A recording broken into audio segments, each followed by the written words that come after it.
ஒன்றும் இல்லை, கோலிலாம் நேத்தி அடிக்கிறான், இன்னைக்கு அடிக்க மாட்டேன்றான். ரோஹித் சர்மாலாம். ஓகே. ஓகே ஸோ ஓகே அதனால வந்து இந்த 3 இயர்ஸ் முன்னாடி அடிச்சதை நம்ம கனெக்ட் பண்ண வேணாம். Okay. Okay sir okay sir. இப்ப கரண்ட் ஃபார்ம் தான் இம்பார்ட்டன்ட். இப்ப யாரு ஃபார்ம்ல இருக்காங்கன்னா டிராவிஸ் ஹெட் ஒருத்தன் தான் ஃபார்ம்ல இருக்கான் உலகத்திலேயே. அந்த அடி ஓகே அடிக்கிறான் அவன். அதுவும் இந்தியன் போலர்ஸை துரத்தி துரத்தி அடிக்கிறான் அவன். ஓகே. ஸோ இது வந்து ஃபர்ஸ்ட் இது டீம் செலெக்ஷன். செகண்ட் வந்து இந்த டாஸ் வந்து நான் முதல்ல இருந்து சொல்லிருக்கேன், இந்தியா டாஸ் வின் பண்ணி போலிங் எடுக்கணும்ட்டு. நீங்களாம் கொஸ்டின் பண்ணலாம், இந்த நீங்க போலிங் எடுக்கணும்னு சொன்னீங்களே இப்ப என்னாச்சு பாருங்க அப்படின்னு கேட்டுருக்கலாம். ஆனா இது வந்து நான் எதிர்பார்த்தது தான்.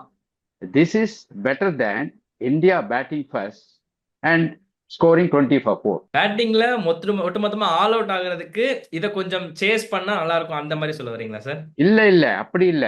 ஃபர்ஸ்ட் டே ம். விக்கெட்ல வந்து பயங்கர ஹெல்ப் இருக்கும். அவங்க ஃபாஸ்ட் போலிங், ஸ்விங் போலிங் விளையாடுறதுக்கு இவங்களுக்கு திறமை போதாது.